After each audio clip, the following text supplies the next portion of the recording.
Welcome to another episode of Whitetail Rendezvous, coming to you 6 days a week as we interview whitetail experts and hear their traditions and personal stories of the hunt. Learn more about the latest gear, discover proven tips, and the latest strategies so you can make your next hunt a success. Now, here's your host, Bruce Hutchin. On behalf of Whitetail Rendezvous, this is your host, Bruce Hutchin, and I want to say thank you to everybody for making 2016 a banner year. Why? Because we went over 100,000 iTunes downloads. Why? Because we had over 300 guests on the show. And talking about the show, sometimes my guests are in a tree stand, sitting in a pickup truck on the top of a hill, or just don't have great bandwidth to pick up the recording. So I apologize for that. We're doing the best we can, but this is a real show with real people in real places. This is Whitetail Rendezvous Podcast, episode number 315. Welcome to another episode of Whitetail Rendezvous. This is your host, and welcome to 2017. Today we're heading down to Kentucky, and we're going to connect with Todd Big Red Duff. Todd is actually in the field right now. He has a client hunting elk, and they're taking a break, and he's going to share some insights about hunting the Appalachian Hills of Eastern Kentucky, and he's going to talk about the Treezyn tribe and Treezyn Camo. And it's a camo pattern that's taking over the country by storm, and they've just done a great job. Cobb Sanders has done a great job of bringing out a brand new product into the industry. So listen up. You're going to hear some elk bugles possibly, and it's going to be a fun show talking about whitetails in Eastern Kentucky with Big Red Duff.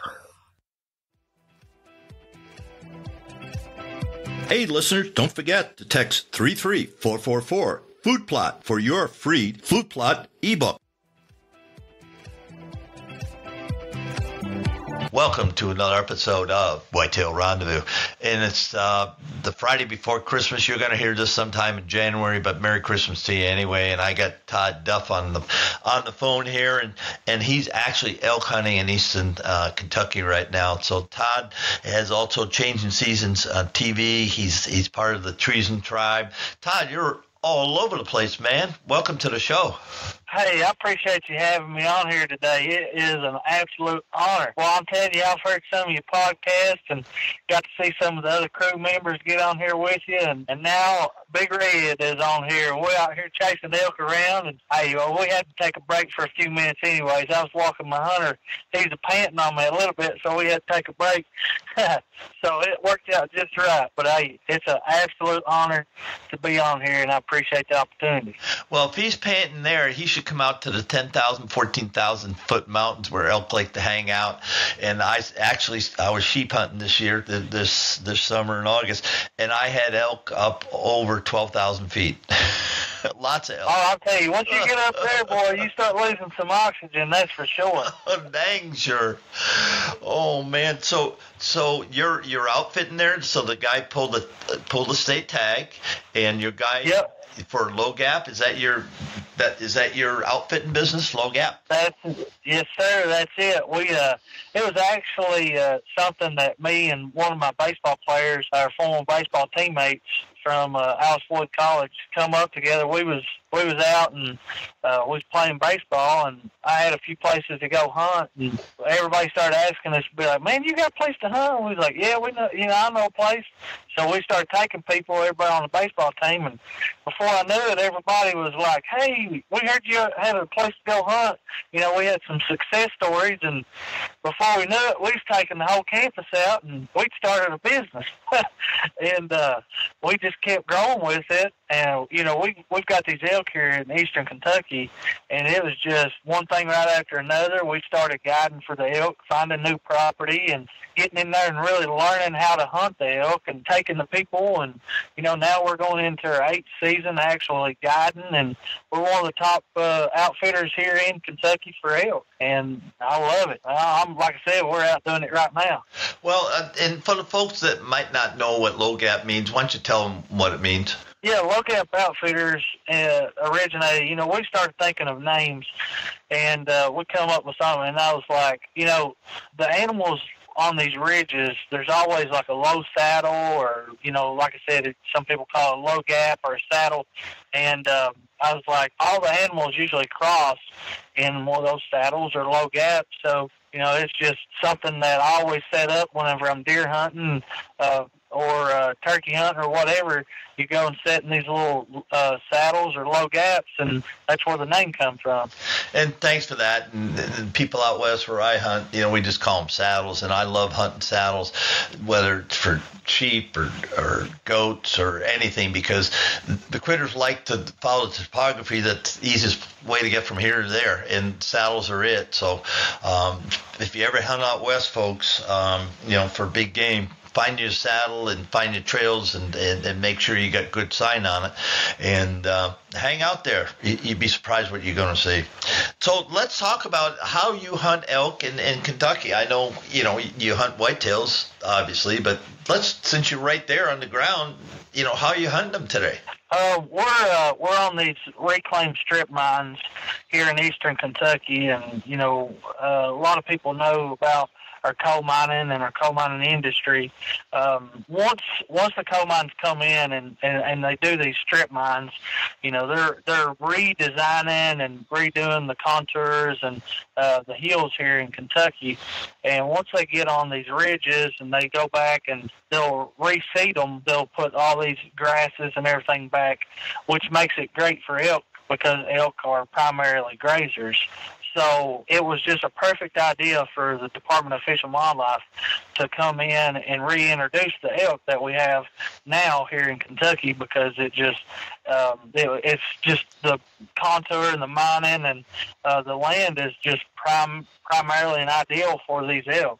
So we're bouncing around and we're hitting all these little points and all these holler fields that are starting to grow up, and they've got a lot of honeysuckle vines and they've got a lot of pines for bedding, and we're going and walking these contours and walking out on these points and making some calls and getting some response, and then we're stalking in on them. Cal, he's actually got a cow archery tag, so it's a little bit tougher to sneak in on the cows because you got a lot more eyes watching on you. So you've got to really pay attention to how they're approaching you and the trails that they're using and set up on them as you start spotting them and seeing them and getting a response from them. And I also call, you can also call to these cows, and these cows will respond to it because they're such a social animal, and a lot of people don't realize that they can actually call for the cows along with the bulls whenever the bulls are rutting.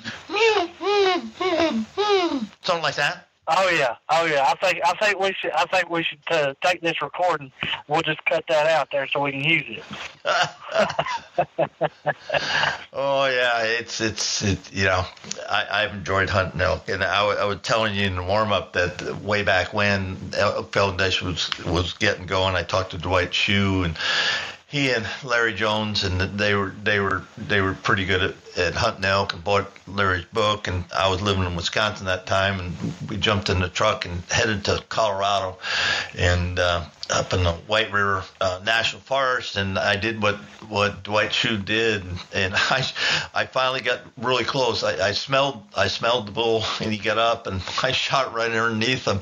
And that was a long time ago, but I've been hunting elk ever since, and been blessed to hunt a number of states and stuff like that. But I always remember what somebody told me. They said whitetail hunters make the best elk hunters because we're patient. We don't look for sign, and the only thing is, you and I were talking about, Todd, is all of a sudden you got 5 square miles, you don't have a 40. Oh yeah, that's for sure. You've got to cover a lot more ground because these elk, boy, they can sure get out through there, and they've got. You would think such a big animal wouldn't be able to hide from you, but man, I tell you what, they'll flat get with it and get out of sight pretty quick. So you're spotting stalking. Are you using long glass or just binoculars from points and stuff? Or tell me how you're getting on them. Yeah, we're actually slipping through and getting on the edges of these fields that are growing up And what I'm doing is I'm walking out to these points, and then I'll just slip out to the edge and glass down the points, because these elk like to bed off of these points, right close to these field edges where they're going to be coming up in the evenings and coming from in the mornings. And they'll get in there and bed on these points and all these little logging roads. So just slip around these edges, glassing the ridge lines and down the points. And if I don't see anything, then I'll make a few calls and see if I can get a response out of them. And then if not, we'll just walk on around to another point where it goes into another deep hollow or up another ridge and do the same thing. So tell me how you learn to hunt elk from whitetails, or learning how to hunt whitetails better from elk. How does that work? Well, one thing that I've learned, a lot of times your whitetail, you're finding these field edges because, of course, these deer like to come out in the fields and eat these grasses and everything as well. So you're walking these field edges and you're finding these paths, and these elk and deer use a lot of the same paths. So while you're walking through there, every time I walk through a place, a path that an elk or deer are on, I'm always looking for different spots to put tree stands, or how I would hunt these points. And most of the time, it comes out. You'll notice that your deer and your elk and all this are using the places that you're looking for, like come up these ridges around these logging roads. So while elk hunting is more spot and stalking, it's taught me to just take your time, be patient, watch your signs, as far as like if they're fresh signs or if they're old signs. Look for the grass still down in the footprint, or how fresh the scat is when you're coming through there, how these elk are using these contours to move around, and the whitetail uses the same one. So they go together, but the elk are more social, so they tend to be in bigger herds, while your whitetail are spread out into smaller spots and smaller numbers. So what I hear you saying is, at least where you are now, that the elk and the whitetails really don't compete. They kind of use the same trails, same terrain, and the same bedding areas and feeding areas. Is that pretty much right? Yeah. Just earlier today, I was slipping around on these pine flats. There's a bunch of pines, and I was slipping through there on a trail, which there was elk and deer, both tracks in it. And I pulled over to the edge, which they weren't bedded close, like right next to each other, but I looked over the hill, and there was a logging road, and I spotted a couple of does bedded off of the edge, and walked on around and found where there was about 3 different bull beddings, where there were some bulls that were bedded there. So I know that they were bedded, within 100 yards of each other. Yeah, that's something I've never hunted in Kentucky, and I look forward to time to do that. Can out-of-state people draw that elk tag? Yeah, the guy I've actually got with me today, he's from Alabama, and only 10% of the tags actually come from out of state for the elk here in Kentucky. So it's definitely something that people can be drawn for. You can start putting in for it. Look, I think right around February, on the Kentucky Department of Fish and Wildlife's website, and it's only $10 per entry. And there's 4 different entries that you can put in for. There's cow archery, bull archery, cow rifle, and bull rifle, and it's $10 per entry, and you can put in for all 4 if you want. So with $40, putting in, taking a chance on, hunting some of these beautiful elk here in these mountains. Now, once you get drawn, how much is the tag? Out of state, I think it's $400 for the elk tags. In-state, I think, is up around 100 now for the tag. Right. Well, that's interesting. We'll have to talk about that. Hey, where did your hunting tradition come from, Todd? Whenever I was growing up, my grandfather, my mom's father, was the one that actually took me and showed me how to start hunting. And we started squirrel hunting. And he would always, he was real strict about how you walked in the leaves and how you moved and just being real slow. And he taught me a lot about, just being aware of your surroundings. Always take your time, go, watch around you, and just be quiet, slipping through there. And we killed a lot of squirrels, but it taught me a whole lot about, the approach to these animals, because you're in their home. These animals know what their surroundings are, so you have to really be cautious about how you're slipping through these woods, because they're gonna know, because like I said, you're in their backyard. Yeah, we always say where we slip into an elk's bedroom, and we really literally do, because if you get into his core area, not unlike a dominant whitetail buck, I mean, that he's right there, and he could be laying 20 yards away just looking at you. And it's the same thing with elk. You get in their core area and you see the rubs and the wallows, and you can smell them, and they may not be there at that second, but you're right, literally in their bedroom. And that's, sometimes people kind of blow that up and try to push that area. The best way I know, once you find that, get the wind right and back out and see what happens. Yep. You got to be right there. Once you start getting once everything pulls together, all the right signs like you're talking about, you're seeing some of these beddings, you're seeing rubs, you're seeing some of these, some of the scats looking fresh, then you know that you're there. So you really got to take your time, get the wind right, and just set up on them, because they're going to be in there. No, what's the biggest lesson he shared with you when you were hunting? It's just be patient. That's the biggest thing that, he showed you. You've got to be patient whenever you're hunting, because it's not going to happen on your time. It's not going to happen when you expect it. So you always have to just be aware of your surroundings, be patient, and no matter what, enjoy your time while you're out there, because that's one thing that, time flies. So, enjoy every moment that you're out there. And that's what drove my passion for the outdoors, is because I'm here. It's just me and these animals in the woods, and you're trying to, it's like a chess game. You're trying to get around and outwit them in their back home, in their backyards. And by being patient and being persistent, the outcome is, no matter what, it's going to be great. Hey, what's this Treezyn Camo thing? What's up with that? Oh, boy, I'll tell you what, these guys come up with this camo. Man, I'm telling you what, they're making a big impact in the outdoor industry, and I am honored to be a part of it and be representing John Sanders with Treezyn. This camo, I'm telling you, of all the times, before I started getting to actually wear some of the camo and stuff while I'm out here in the woods, I would notice that I would get, I could get picked up by these animals a lot quicker.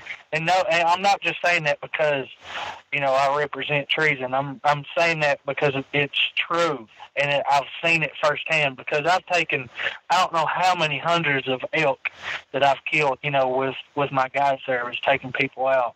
And the difference in this Treezyn is, it's a big player out here hunting. It blends, it breaks you up.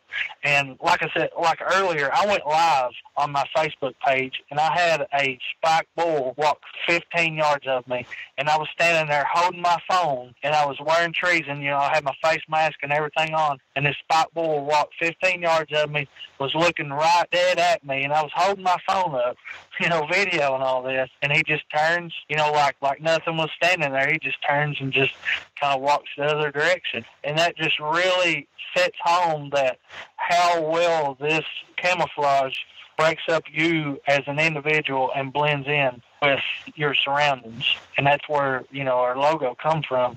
Don't just blend, you become your surroundings.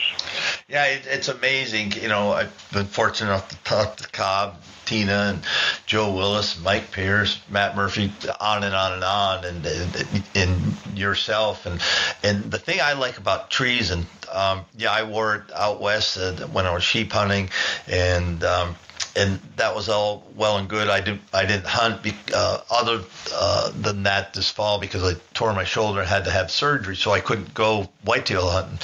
And I'm looking forward possibly turkey hunting with it. And the thing I liked about it stood the abuse of the Rocky Mountains for 22 days. And I'm talking snow, rain, sleet, hail, thunder, lightning, and hot temperatures. And all in all, I had enough, gear on that I was comfortable no matter what the weather was doing. And that's the thing that I was most impressed with. I don't know if the sheep cared or not because I never got, the closest I got was like 500 yards. I was hunting with my bow. And anyway, but having said that, Treezyn is a special company because of the people. And talk about the people that you met.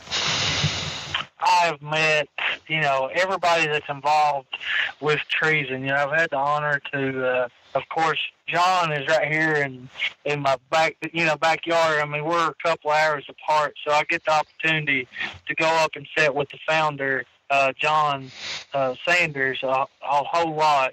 And our vice president, Matt Mitchell, is just down the road as well. So my opportunity to be able to be with the core group and to be representing them is phenomenal. And with Mike Pierce and Joe Willis and our facilitator, Tina Kane, and our pro staffer, Doug DeHarpett, Matt Moore, I can go on. And our production team, with Cody Nixon, and then we got Brad Thomas on board with our graphics design.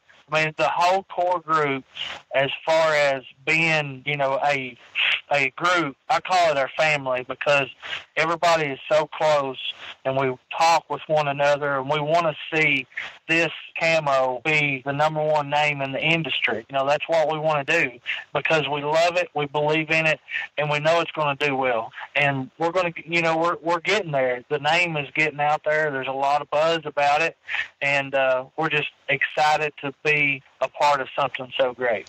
Yeah, and I'm just, every time I have one of you guys on from the show, it just solidifies with me that these are the type of people that are going to make it happen one way or another. They're dedicated, they're smart, and they're picking guys like you to represent them that, feet on the ground, heck, you had a bull out 15 yards from him and he kind of looked at you and going, what the heck's that? Obviously he didn't smell you, but he didn't really care, and he sauntered in and he sauntered off, and that's saying a lot. And so listeners, if you haven't tried it, go to www.treezyn.com and check it out. It's all over Facebook and social media, so check it out and meet the people. The product is what it is there, but the people make it a great company as far as this guy's concerned. Oh yeah, absolutely. It's a family. We love every bit of it. And anybody that's got any questions whatsoever, feel free to hit us up on Facebook. Any of the pro staff members, we can always look us up and go to the website. And it's like you were saying, it's Treezyn.com, and it's TREEZYN.com. Come check us out, say hi. And we've got an awesome fall special going on right now. It's something you don't want to miss out on. You can get a full suit for under around $200, and you can't find that anywhere. So let's talk about what you're doing with Change of Season TV. Explain what that's all about. Man, I'm telling you, changing seasons. Boy, I've been always fascinated with the outdoor industry and these hunting and fishing shows. And, of course, my papa, as we was talking earlier, gave me the inspiration and the drive and passion for the outdoors. And then I started watching their local show here. It's called Kentucky Afield. And the host on there, Tim Farmer, was in an incident, and he lost use of his arm. So he done everything with one arm, hunting, fishing, shooting a bow, everything was one arm. And it showed me with persistence and determination you can accomplish anything that you want. So that gave me the drive and the know how to get there. So I started just pushing from taking these people out, guiding them. I bought my camera equipment and just kept after it because it was something I always wanted to do. And I've got to the point, I was putting it on our local station. I had 5 shows on there, formed my little production team there, and there was people filming for me. And then we stepped up to Hunt Channel TV, and I've been on there a couple of seasons now. And I'm just honored. Now we've got some big news coming up that we'll be signing a great contract here in the near future, and we'll announce that when the time is right. But all things are great, positive feed. I've got a lot of good followers. A lot of people's excited about the show. My Facebook Lives are doing really well. A lot of people like to follow it. So we get a good interaction between us and our viewers. So I'm just honored to be able to host a show that was something that I love doing with hunting and fishing and the outdoors. And the people and the support that I have, I couldn't ask for anything better. So I'm just excited to see this adventure and go farther and keep growing. Now, are you just going to have elk shows and whitetails, or what other critters are you going to hunt? Oh, we're going to go everything. I've killed an aoudad in Texas. We've chasing boars around. We're going to Louisiana in February chasing hogs around. We'll have turkeys. We'll have whitetail. We'll have elk. We'll have bear on there. And we'll be doing some fishing shows and stuff too. I've got some really good friends of mine that actually fishes FLW. So we've had the chance and honor to fish with those guys and share a little bit of their knowledge about professionally fishing. And it's just going to be a well-rounded show, and we get to show off how Treezyn has helped us be successful, and just the memories that we've made from it. Well, that sounds exciting. I can't wait to connect with you guys down at ATA just in a couple of weeks. That's going to be fun because I'm finally going to meet all the people from Treezyn that I've been talking on the phone with or had them on the show. So that is going to be fun. I'm looking forward to that. Todd, we're at the time of the show. You got a couple of minutes to give some shout outs, and then we're going to wrap the show. Oh, absolutely. And again, I'm honored to be on here, and I appreciate the opportunity to be here. I want to, give a big shout out to Treezyn, John Sanders, and Tina, and Matt Mitchell, and all the other pro staff guys. Appreciate, the family that we've created through this and the opportunity that we've got to come together. And some of my other great sponsors, I'm with Sheffield Financial, with Jack Snow. That man is an absolute honor to work for and to represent, and I couldn't thank him enough for everything that he's done, and to be honored and representing such a great company.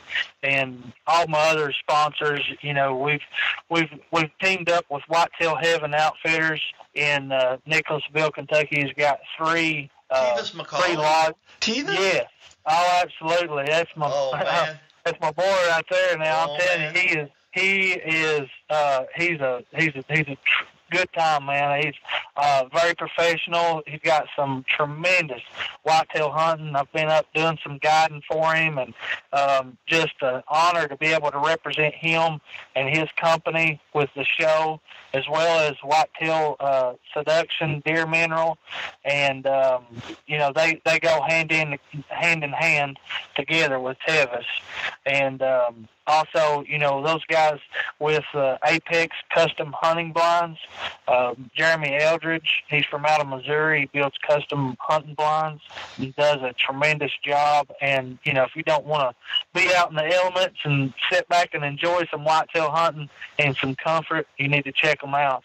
And I can, definitely go on. And I've actually got a good friend of mine. His name's Jason Lowry with the meat shop over in Lancaster, Kentucky. Boy, he does all, he works all the meat and everything up. And we've got a jerky that we're teaming up together, and we'll be coming out hitting the stores. It's called Four Seasons Jerky. So, be on the lookout for it. And like I said, we've got some really good people behind us. We've got Ozonics got her back. We've got Kim Follett was the original scope enhancer, Bert Coyote Luminox, and on and on. Like I said, it's just an honor to represent all the companies that I get to, and I'm looking forward to another great year with changing seasons and see what 2017 can bring us. No, I said Tevis, but that isn't how you say Tevis McCauley's name, right? Tevis? Yeah, Tevis. Yep, Tevis McCauley. Well, Tevis, I apologize, sir. And I can't wait to come and hunt your ground. I just can't wait to hunt the 3-state or trifecta or wherever. Oh yeah, you got to do the Triple Crown, brother. Yes, we got to do the Triple Crown, yes sir. I'll buy the Royal Crown if I got 150 on the Triple Crown. I'll be buying the Royal Crown. There you go. We'll be up.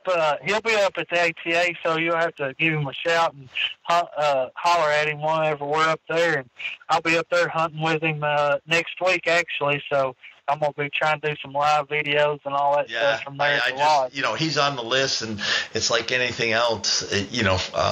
I gotta take care of the home, and we're coming into our first solid year, over 100,000 downloads. So we're getting close to finding some sponsors to help us do the things that we want to do. We got a lot of good plans here at Whitetail Rendezvous.